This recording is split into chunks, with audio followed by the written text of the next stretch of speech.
প্রায় 15 বছর শাসন দেখলাম তৃণমূলের, কি কারণে তারা আজ পরাজয় হলো? সব কারণ তৃণমূলের কে ভালো? সবই তো চোর, সব গুন্ডা, সব মাস্তান। আজকে উত্তর দিনাজপুর জেলায় আমাদের রায়গঞ্জ শহরে 2017 পৌরসভা নির্বাচন হতে দেয়নি, 18 বিধানসভা নির্বাচনে তারা গুন্ডামি করেছে। তো সর্বত্র গুন্ডামি, সর্বত্র রাহাজানি, সর্বত্র ডাকাতি।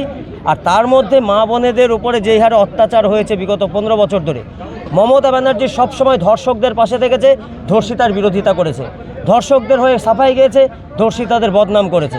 এইটা কারণ, সবথেকে বড় কারণ, বাংলার মায়েরা 1500 টাকার লক্ষ্মীর ভাণ্ডারের চাইতে নিজের ইজ্জতের দামটা বেশি বুঝেছে।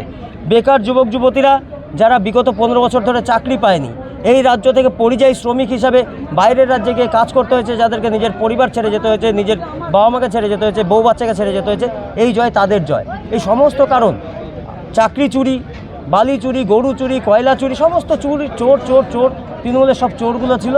এই চোরদের থেকে মানুষ মুক্তি চেয়েছে, মানুষ মুক্ত হয়েছে, ভারতীয় জনতা পার্টির সরকার গঠন হয়েছে। আমি আপনাদেরকেও, যারা বিভিন্ন নিউজ চ্যানেলের আছেন, যারা ডিজিটাল নিউজের আছেন, তাদের সকলকে ওই জয় উৎসর্গ করছি। আপনারা যেইভাবে করে আমাদের প্রচারগুলো করেছেন, আমাদের প্রার্থীদের প্রচার করেছেন, আমাদের পার্টির প্রচার করেছেন, এই সমস্ত জয় আপনাদেরকেও আমরা উৎসর্গ। সবার প্রথমে ভারতীয় জনতা পার্টি পক্ষ থেকে সমগ্র পশ্চিমবঙ্গবাসীকে অনেক অনেক গৈরিক অভিনন্দন, শুভেচ্ছা এবং কৃতজ্ঞতা জানাচ্ছি। এই জয় পশ্চিমবঙ্গের মানুষের জয়। এই জয় সেই সমস্ত কার্যকর্তাদেরকে আমরা উৎসর্গ করছি, যারা বিগত 10 বছর, 15 বছর, 5 বছর, 7 বছর ধরে 2021-এর নির্বাচনের পর যেইভাবে তারা মাটি কামড়ে পড়েছিল, এত সন্ত্রাস, এত অত্যাচার, এত মায়ের আবরু নষ্ট হওয়া, এত মায়ের কোল খালি হওয়া, এই সমস্ত জয় আমরা তাদেরকে উৎসর্গ করছি পশ্চিমবঙ্গের সমস্ত মানুষকে, যারা তৃণমূলের ওই অপশাসন থেকে সুশাসনের জন্য, সুশাসনের স্বার্থে ভারতীয় জনতা পার্টির প্রতি ভরসা রেখেছে, নরেন্দ্র মোদীর প্রতি ভরসা রেখেছে, অমিত শাহের প্রতি ভরসা রেখেছে। এই জয় আমি তাদেরকে উৎসর্গ করছি। উত্তর দিনাজপুর জেলায় আমরা 4টি সিটে এখনও পর্যন্ত জিতে আছি, বাকি দেখা যাক। আপনারা জানেন এই জেলার ডেমোগ্রাফি একটু আলাদা। আমরা এই 4টা সিট এই মুহূর্তে জিতেছি, আগামীতে এই সিটের সংখ্যা আবার বাড়বে। আর আমরা এবার পশ্চিমবঙ্গে যেই জন্য মানুষ আমাদেরকে ভোট দিয়েছে, আমি প্রত্যেক কার্যকর্তাকে বলছি, সংযত থাকতে হবে, শান্ত থাকতে হবে, সুশৃঙ্খল থাকতে হবে।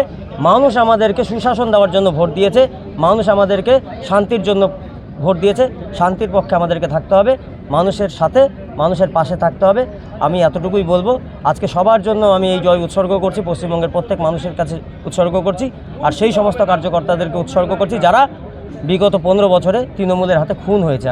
সেই সব পরিবারকে আমি সমবেদনা জানাচ্ছি, যারা তৃণমূলের হাতে খুন হয়েছে, তৃণমূলের দ্বারা যে সমস্ত মা বোনের ধর্ষণ হয়েছে, আমি তাদের প্রতি সমবেদনা জানিয়ে পশ্চিমবঙ্গের সুশাসন আসবে। আমি অটলজির কথাই বলতে চাই, কমল খিলেগা আন্ধেরা ঘটেগা। পশ্চিমবঙ্গে কমল খিলে গেছে, আধার ঘুচে গেছে, এবার শুধুমাত্র ভারতীয় জনতা পার্টির সুশাসনের রথ বইবে।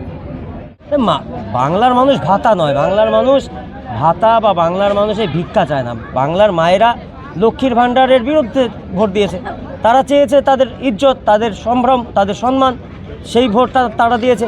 বাংলার বেকার যুবক যুবতীরা 1500 টাকার ভাতা নয়, বাংলার বেকার যুবক যুবতীরা এখানে শিল্প চাইছে, কলকারখানা চাইছে, চাকরি চাইছে, তারা এখানে ব্যবসা চাইছে। সেই কারণে তারা আজকে তৃণমূলকে প্রত্যাখ্যান করেছে, ভারতীয় জনতা পার্টির পক্ষে ভোট দিয়েছে।